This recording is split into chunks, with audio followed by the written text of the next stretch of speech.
Most people who live here know the name Grant Woods. He was Arizona's Attorney General for almost a decade and John McCain's former chief of staff. Woods has also argued some of the biggest cases before the U.S. Supreme Court, including big tobacco. But what most Arizonans do not know is that Grant Woods and the state of Arizona have a very personal connection to Watergate.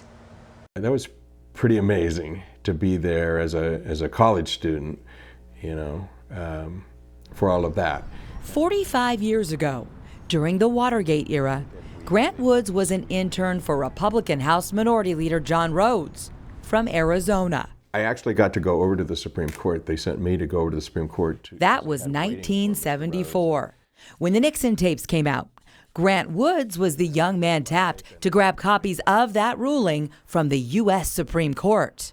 So for a college student, that was pretty crazy. You're running, though, with these documents. Yeah.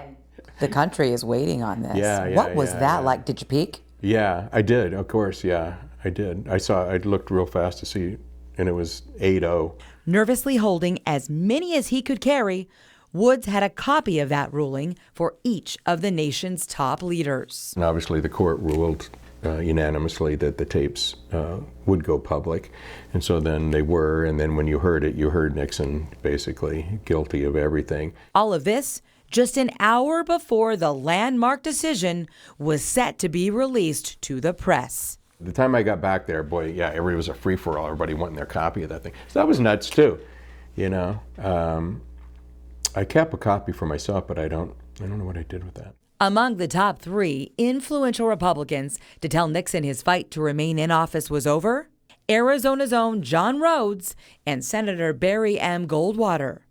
That is something Grant Woods takes great pride in. It wasn't lost upon me that three people went to the White House and put their country first over party.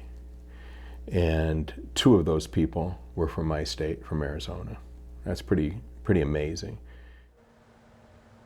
Calls himself just a boy from Mesa. Very humble, really interesting man to talk to with so much pride for Arizona. Yeah, and the fact that he was there for all of that history, right? Ran the Supreme Court case. U.S. versus Nixon, had huge implications. Absolutely. Obviously for the president at the time, but for executive privilege, and it's just, he's a neat guy to pick his brain. And I was glad that you got a chance to sit down with him. Walking history, for yeah, sure. Absolutely. He's like a treasure trove of it. He is, for sure. Good job, Kaylee. Thank you. Well,